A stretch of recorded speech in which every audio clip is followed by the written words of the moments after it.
Welcome to Truman's Town Hall with your host, Matt Truman.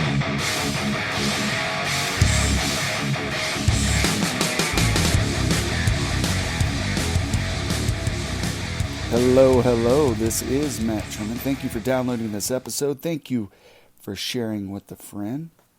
Hope everybody's doing well out there. Something I've been thinking about a lot lately. Failure and success. Failure versus success. Oftentimes when I look back of the day and I think about how I handled certain situations, say with my kids, if I get upset with them when I probably shouldn't have, or if I get upset with them and yell when I shouldn't have. Things like that. At the end of the day, I think about it and I say, I shouldn't have reacted that way. Tomorrow, I'm going to do better. I think about those things. One thing that last week, my wife and I celebrated 14 years of marriage, and I bought her what I got her was something that I needed to make up for. Because when I was deployed to Afghanistan, I deployed a month after my wife had our twins. So we have 4 kids together and my son. So 5 kids total. And my oldest daughter at the time was 4. And then the daughter from that was 2. And then my twins were newborns. A month later, I left for Afghanistan. So she was sacked at home with 4 kids, 2 newborns, all under the age of 5. So she had a pretty difficult time, if you can imagine. She did well. They're all alive and healthy today. I don't know if I could have done as well as she did, but she did. And we had family helping and different things like that. So with that, I had brought things home for certain family members and folks who had helped out. I had some flags flown over our outpost, some American flags, and they made up certificates, and I gave them to my family. Brought back a marble vase, and one of the things I wanted to bring back, and it slipped my mind, and I never brought it back, and it's one of my biggest failures to date that I had to make up for. I wanted to bring my wife home an Afghan tea set, and the reason being, this is a quick story, I guess, is because my wife's grandfather was in Korea. He brought his wife, my wife's grandmother, back a sake set from Korea. And that's always been something that my wife had admired. So I thought, oh, well, I'm in Afghanistan. I'll bring her back a tea set. Afghans don't drink, right? So I meant to do that. I even looked at them, and I never brought it back. I didn't even bring my wife back a flag. Nothing. I should have bought her a gold-plated diamond or something for all the stuff that I put her through. And then why she's with me today, I have no idea, but that's a totally different story. Love's crazy, I guess, and you'll do crazy things. But so I had a friend in Afghanistan recently, and I messaged him on Facebook, and I said, hey, man, can you bring me an Afghan tea set back with you? And he was like, okay, for what? So I explained that story to him.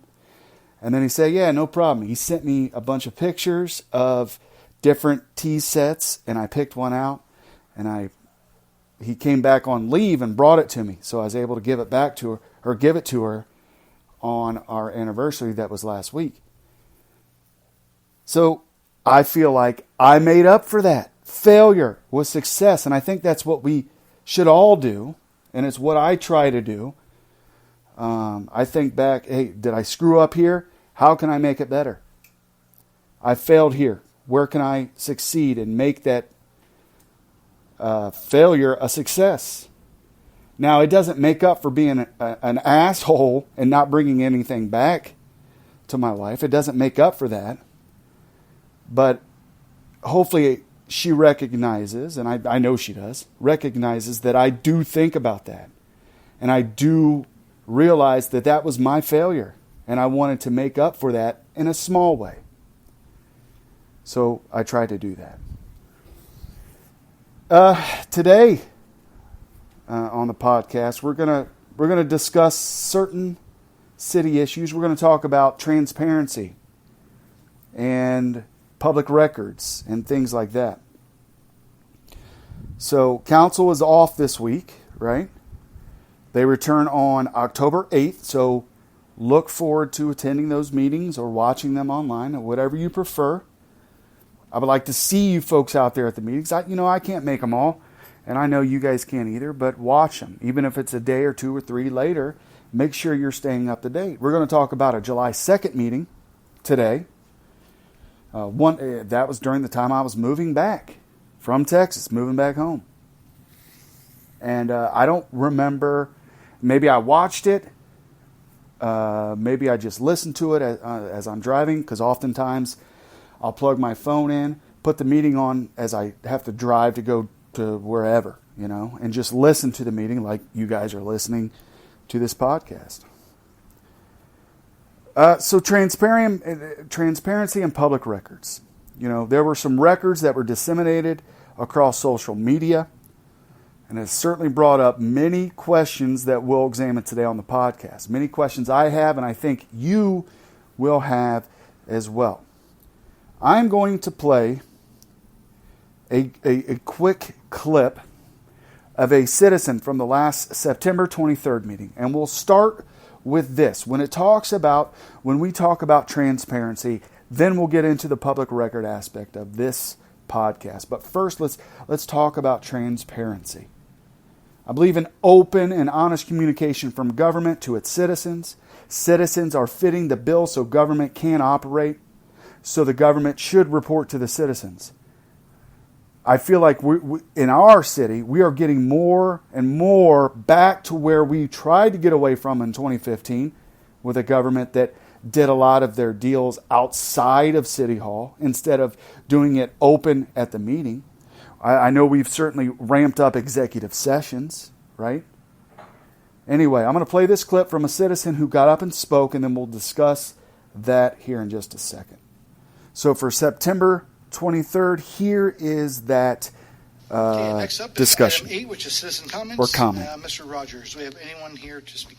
Yes, we have several this evening. First up, we have Cheryl Scott. If you'd please come to the podium.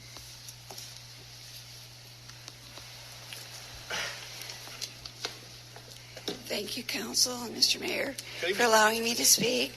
I do apologize. I have a paralyzed vocal cord, so I'll try to speak as best as I can. Per my vocal rehab, I do have my little question written out just in case I get hung up on a word or two. But I did want to ask a question of the council and the mayor. My question is regarding the economic development opportunity.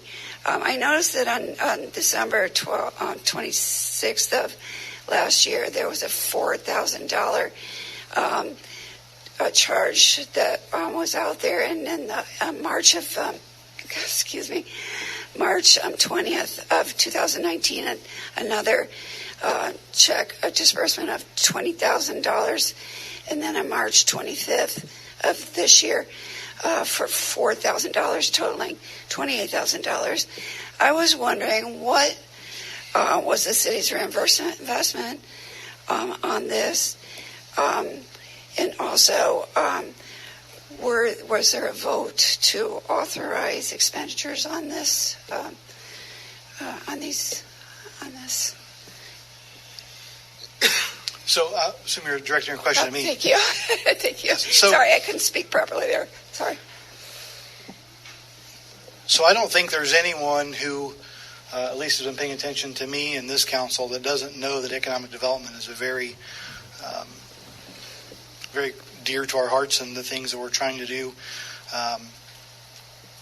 to increase our economic development. There are measures that we've taken.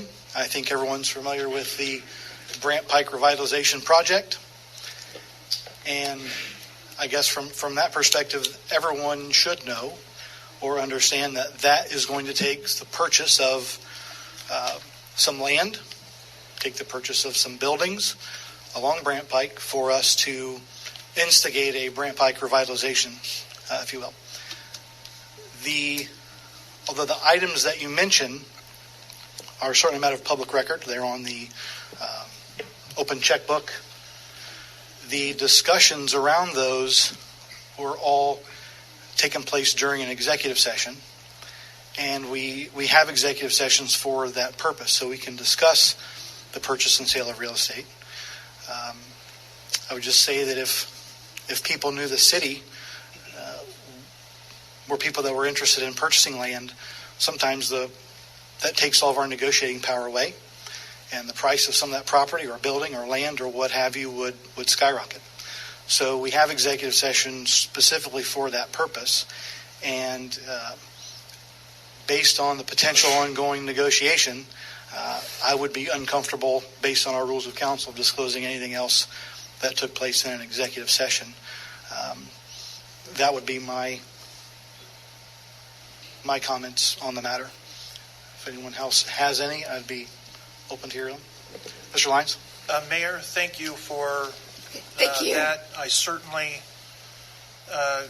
couldn't agree with you more about the issue of economic development. I was for the Brant Pike revitalization. For this failed land purchase, I was still for it because I believe it's good for the city. One of the things that's brought up, there may be some question about the $28,000 that's spent. There also may be some question about the responsibility for staff versus council. If you would be in favor, we could have a ratifying action tonight, take that off of staff, put it squarely on city council, and it's our responsibility at that point going forward. But that would be if you would support that ratifying action. Just simply a motion to acknowledge that this had occurred and take the onus off of staff. Mr. McDonald, is there anything that needs to be taken off of staff of the council? I mean, you were in the executive sessions where we discussed this. Was anything done improperly or illegal? No, staff has the authority to spend certain amounts of money without even having council authority, which was the case here. The sums that we're talking about did not all go to one particular person. And so there was absolutely nothing improper with the way it was handled. So there wouldn't necessarily need to be a ratification. That's something that's totally up to council. But all the process that was followed to date has been proper. And Mayor, perhaps I wasn't clear enough, and I should have been. I did not mean to imply or insinuate in any way that anything had been done improper as far as through the action in the meetings of public records of council or by staff. Without a doubt, this is just an issue to clarify that these three expenditures are separate and approved by council. It would be up to this council and up to me, but I wouldn't be in favor of supporting it at the moment because I think we have potentially ongoing negotiations. And certainly everyone in this council has sworn to be as transparent about things as we can, but I'm not interested in doing any damage or harm to what might potentially be an ongoing negotiation that we've discussed in executive session. So but that would be up to this council. Okay. Well, Mayor, if you're not supporting that, then I have no motion to make at this time. But thank you very much. Okay. Thank you, Mr. Lyons. Okay, first I want to make a quick point. Anything that goes into executive session is not transparent.